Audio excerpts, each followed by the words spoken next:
Oke, buat soal nomor 12 ini mungkin kelihatan ribet kayak persen-persen, tapi ya udah kita lihat gampang aja gitu. Misalnya kita sebut X itu adalah populasi suatu perusahaan nih. Udah kita ngikutin soalnya aja. 12% dari 12% berarti 12% X itu adalah laki-laki perusahaan. Berarti otomatis 88% ya. 88% X itu adalah perempuan ya enggak? Nah, kita langsung nyari nih.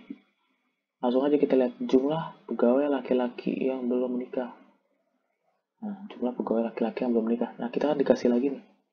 Sebanyak 60% X dari semua pegawai ya itu udah menikah. Berarti 60% X itu populasi yang udah nikah. Nah, dia bilang 80% pegawai yang sudah menikah adalah wanita. Kan dia yang di bawah diminta apa laki-laki. Ya udah berarti 80%-nya itu wanita, berarti 20%-nya berarti sisanya laki-laki dong, nggak mungkin waria kan. Ya udah berarti 20% dari 60% tadi itu adalah populasi laki-laki yang udah nikah. Nah, ya udah, kira-kira ini kan udah nikah. Kira-kira buat dapetin jumlah pegawai laki-laki yang belum nikah gimana? Ya udah berarti populasi laki-laki yang tadi berarti kan ini kan terdiri dari yang udah nikah atau belum. Ya udah berarti tinggal 12% dari X dikurangi 20% dikali 60% X berapa? 20% kali 60% berarti 0,2 dikali 0,6 berapa tuh? Ini kan juga 0,12 kan? Itu 0,12 X dikurang 0,12 X sama dengan 0. Berarti jumlah pegawai laki-laki yang belum menikah itu adalah 0 atau nggak ada yang belum menikah. Berarti jawabannya Q lebih besar dari P. B. Oke, nomor 13. Ini kita tahu ini pelajaran udah dulu ya. Misalnya langsung aja nih A, B. Masih ingat kan? Ini kalau nggak salah kelas 10 atau SMP juga kayaknya udah belajar.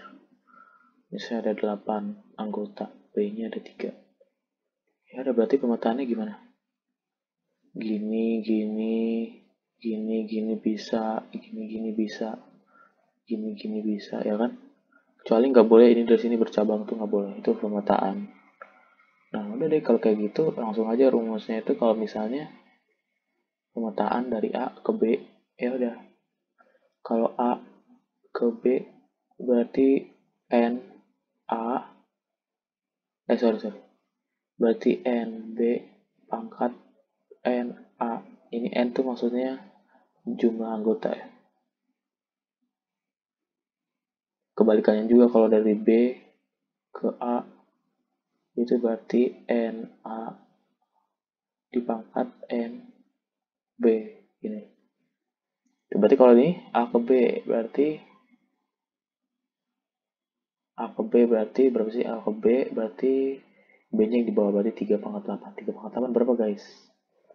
3 pangkat 8 berarti 3 pangkat 2 pangkat 4. Ya kan boleh kan? Berarti 9 pangkat 4. 9 pangkat 2 pangkat 2 berarti 81 kuadrat. Berapa 81 kuadrat? 81 kali 81 188 64 berarti 6561.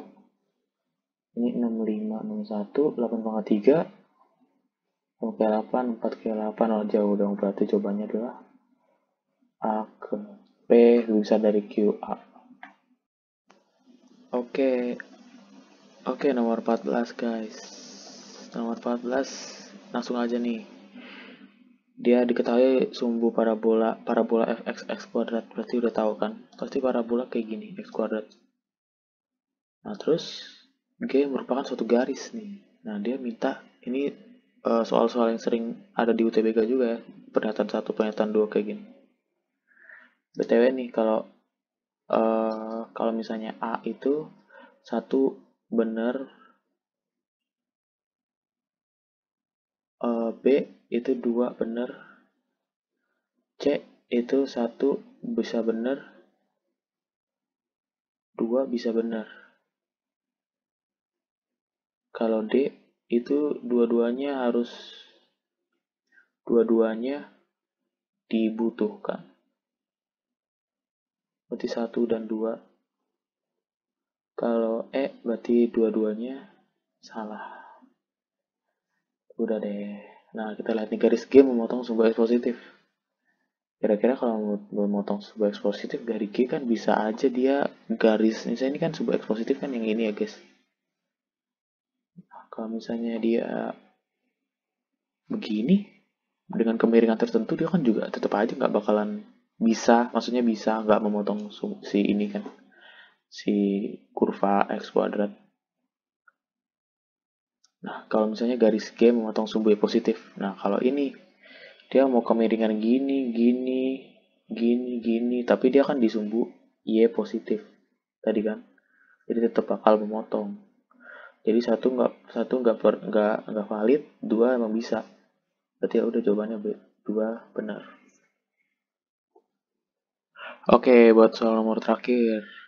Ini sama kayak tadi tipe-tipenya. Gue ingetin aja nih, kalau misalnya A itu 1 benar, B itu 2 benar, C itu 1 atau 2 benar, jadi bisa 1 benar, 2 benar gitu. Nah, tapi bedanya kalau ini tuh dia butuh pernyataan 1 dan 2 maka bisa didapat jawabannya gitu. Nah, kalau C ini bisa 1 udah benar, 2 udah benar gitu. Yang C itu yang nggak ada yang benar. Oke.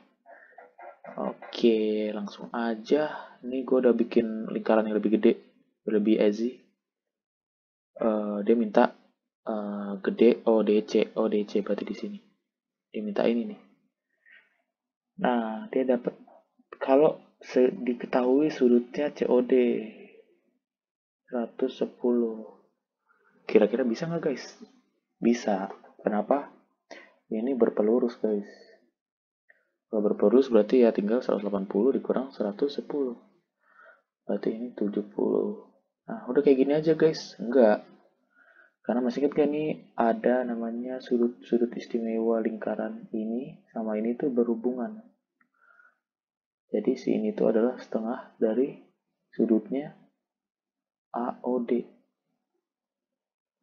Berarti kalau setengah berarti otomatis si OCD ini 35 derajat, ya kan? Kan setengahnya dari 70. Berarti bisa nggak dapat ini, si ODC-nya? Bisa kan? Berarti tinggal 180 dikurang 110 dikurang 35 berapa guys? 35 derajat, ya kan? Tapi soalnya ini nggak minta berapa dapat jawabannya, enggak. Berarti dengan pernyataan COD aja bisa dapat 35 derajat.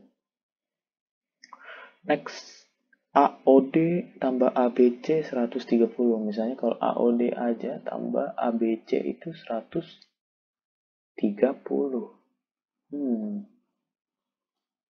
Nggak ada hubungannya nggak sih AOD ini dengan ABC? Tuh, gue ganti warna dulu deh. Nggak ada hubungannya nggak sih ini si AOD ini dengan ABC? Ya kan? Tiba-tiba jadi 130, nggak ada kesimpulannya juga. Jadi gue simpulin ini salah. Jadi jawabannya aja sih 1 benar. A.